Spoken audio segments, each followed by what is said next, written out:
Welcome to The Explainer. Today we're exploring a truly fascinating intersection. It's the exact point where intimate, deeply personal faith collides with grand global history. We're going to look at how centuries-old traditions of sacrifice and piety, they're not just in the past. They actually continue to shape the lives of literally millions of people around the world right now. It's an incredible journey, taking us from quiet, solitary moments of individual prayer all the way to massive communal gatherings, all centered around a profoundly significant time of the year. So, I want to kick things off by posing a question to you. How exactly does personal devotion shape history? It's a big question, right? Well, to help us wrap our heads around this, I want to share a really moving traditional account that was recently reported in the Daily Roshni News. It's a story about a pious youth, and it perfectly sets the stage for our broader exploration of faith and sacrifice today. Okay, let's dive into this. Here's a quick look at our agenda. We're breaking this down into 5 sections. 1. A tale of youthful devotion. 2. The sacred month of Muharram. 3. The Battle of Karbala. 4. Traditions of mourning. And 5. Fasting and gratitude. As you can see, we're journeying from a deeply personal parable straight to the macro-level global observance. Let's get started. Section 1. A tale of youthful devotion.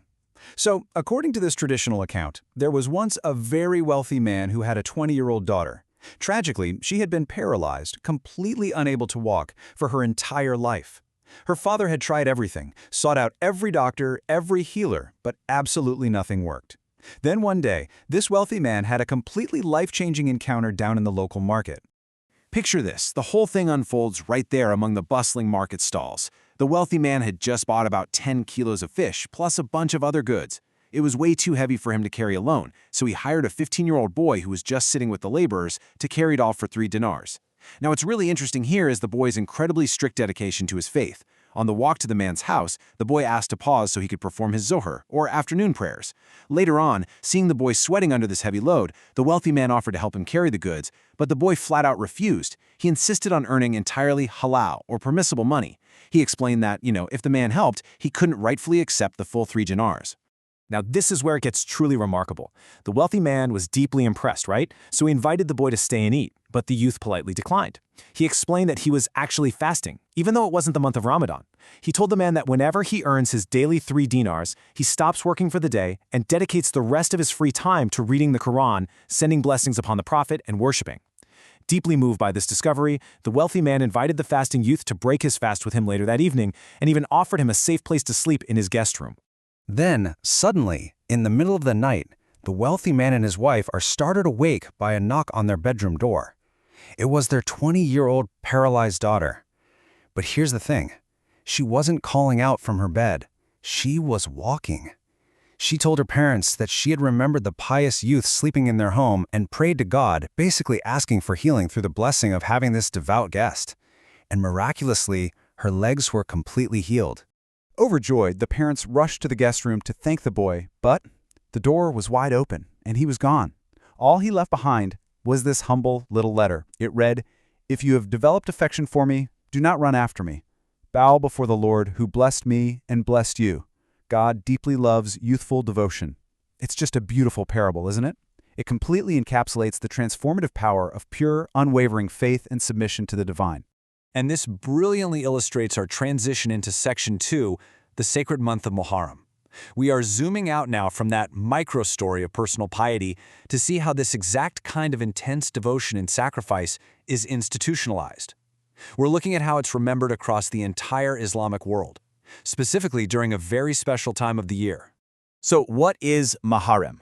Well, it's the very first month of the Islamic lunar calendar, and it holds immense significance because it is one of the 4 sacred months in Islam where warfare is strictly prohibited. Now, within this month, there's one specific day of monumental importance, Ashura. That falls on the 10th day of Muharram. To really understand why Ashura is so vital, we have to rewind and look back at history. Section 3. The Battle of Karbala. To understand what is arguably the historical pinnacle of sacrifice in Islam, we need to travel back to the year 680 CE. We're going to the desert lands of Iraq, diving into an event that literally altered the course of Islamic history forever. The harrowing escalation of this conflict unfolded so rapidly. On the 2nd of Muharram, Hussein ibn Ali, who was the grandson of the Prophet Muhammad, arrived in Karbala with his small retinue and his family. They had been intercepted by the massive army of the Umayyad Caliph Yazid after Hussein refused to pledge allegiance to him on moral grounds. Fast forward to the 7th of Muharram, and the Umayyad army cruelly cuts off Hussein's camp from the nearby Euphrates River, leaving them all to suffer from extreme thirst. On the 9th, a day known as Tasua, final negotiations completely failed. And finally, on the 10th of Muharram, Ashura, the Battle of Karbala took place. Hussein and almost all of his male relatives and companions were slaughtered, and the surviving women and children were taken captive. Moving to Section 4, Traditions of Mourning. The tragedy of Karbala was an absolute shock to the early Muslim community, and today, centuries later, it remains an event of deep mourning, particularly for Shia Muslims around the globe, who work incredibly hard to keep this defining historical moment alive in the present day. If you look at the rituals of Shia mourning during Muharram, they are, frankly, incredibly vivid, emotional, and diverse. Millions of people gather in dedicated spaces called Husainiyas for Majlis. These are gatherings where the heartbreaking stories of Karbala are recited, really to evoke deep sympathy and tears. You'll see practices like Latmiya or Matam, where participants rhythmically strike their chests in grief to physically share in Hussein's pain. In places like Iran, elaborate theatrical passion plays known as Taziyeh reenact the events. And in cities worldwide, you'll see these massive processions marching down streets, carrying alams, symbolizing the flags of Hussein's army, or carrying intricate replicas of his shrine, which are known as Taziyeh in South Asia. So what does this all mean? Why does this matter so much today? Well, for the Shia community, mourning Hussein isn't just about expressing grief for a historical event. It serves a much greater purpose. It's actually considered a redemptive act of worship. By remembering his suffering, believers seek spiritual intercession. But even more than that, Karbala acts as the ultimate paradigm. It's a powerful symbol of the eternal struggle between good and evil, and a timeless model of righteous protest against tyranny and oppression. Section 5. Fasting and Gratitude. Now, while Shia Muslims spend Ashura and intense mourning, let's pivot for a second, because many Sunni Muslims observe this exact same day in a completely different, yet equally devout manner. There's this absolutely fascinating contrast in theological focus here, and it's drawn directly from the historical sources.